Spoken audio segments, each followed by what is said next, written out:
سەرکردەی کورد صلاح الدینی ئەیوبی. صلاح الدینی ئەیوبی بۆچی لە ڕۆژئاوا بۆتە مایەی شانازی بۆ گەلی کورد.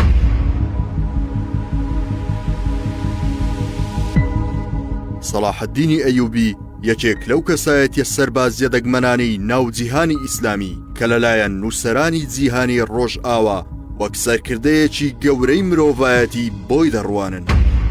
لاوران پەین نووسەری ئەمریکی کە کتێبێکی بەناوی صلاح الدین پیاوی هەموو سەردەمێک لەبارەی کەسایەتی صلاح الدینی ئەیوبی نووسیوە، دەڵێت مێژوو زۆر کەم پیاوی وەک صلاح الدینی بەرهەم هێناوە. لە سەردەمی ئەودا هیچ سەرۆک و پاشا و ئیمپراتۆرێک نەبووە وەک صلاح الدین بێت.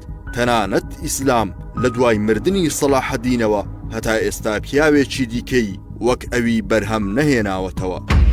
بەهۆی ڕێزگرتنیان بۆ کەسایەتی صلاح الدینی ئەیوبی لە سەردانە بەناوبانگەکەیدا بۆ شام، ئیمپراتۆری ئەڵمانیا لە ساڵی 1898 چەپچێ گوڵی برۆنزی لەسەر گۆڕی صلاح الدینی ئەیوبی دادەنێت.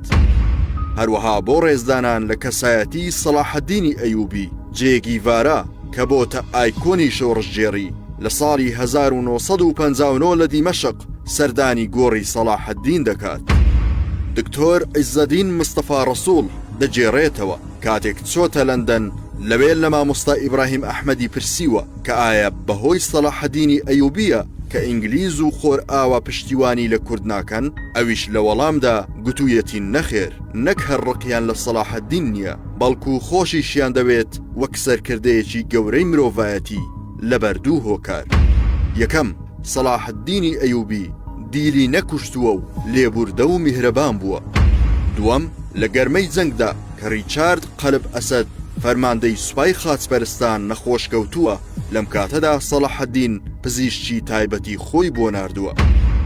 هەروەک دکتۆر جەمال نەبەز لە بیرەوەریەکانی دەجێڕێتەوە کە تا نەچۆتە ئەوروپا نەیزانی وە صلاح الدینی ئەیوبی لە نێو دونیای ڕۆژئاوا چ کەسایەتێکی بەرزی هەیە و چ شانازیەکە بۆ کورد کە کەسایەتی وای تێدا هەڵکەوتووە.